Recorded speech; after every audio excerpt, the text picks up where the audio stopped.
Hey, how's it going? Checking in with my daily update. It was actually really good to have a day at home today. 2 really busy days in London, and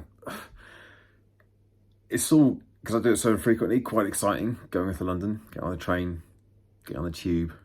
Train's a bit delayed. Train's a bit late. Train got cancelled on Monday. Oh, ho hum. But doing it every day, God, I can imagine that being pretty brutal.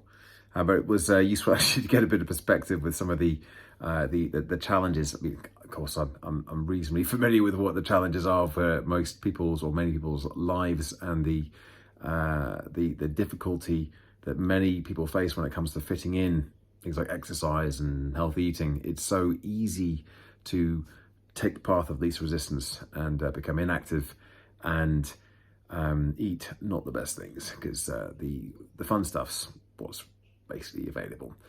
But anyway, it was nice to kind of have a couple of days out, but then really good to be back in the house today. Although it was a little bit tight today because I was presenting from 12 o'clock to about 3:30 with an hour's gap, a live Cookalong, and then a session on physical well-being. 2 really good sessions, great group, Nestle apprentices, really good fun. But because I've got such a busy day tomorrow, the morning was just jam-packed with prep work for them, and still got a little bit more to do for the PSA session. So I'm doing a session first thing for a couple of hours on stress and burnout for a small group. It's meant to be in London, but it got moved to online because there were meant to be train strikes tomorrow.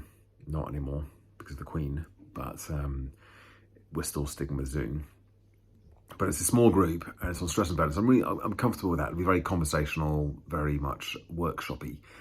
And then I've got a session for an hour on stress and boosting performance. And then I've got in Reading, I'll be heading down to from about 4 o'clock. I'm taking a workshop. It's the first PSA workshop I've done. So it's all part of my get more involved in the PSA mission.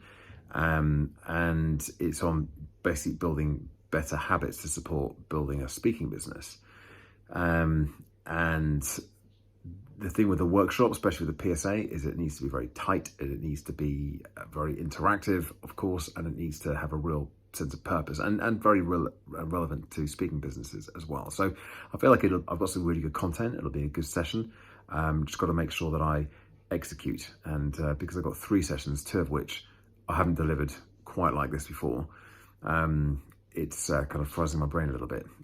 But I managed to get some good prep work in today. I got a busy coaching day on Friday. I did get another inquiry in from one of the speaking bureaus today for potentially 2 sessions next week, virtual sessions. As I was not holding out a huge amount of hope for it, but who knows, they could come up. And if they are, then that means next week's going to be another incredibly busy week. But I'm feeling good. I feel like I'm, as I mentioned previously, I think yesterday, thriving on the pressure and the fast-paced nature of everything at the moment. But there's my update for the day. As always, thanks for watching. Thanks for listening. Give it a like, subscribe to the channel, and check back in again tomorrow for another daily update. Bye for now.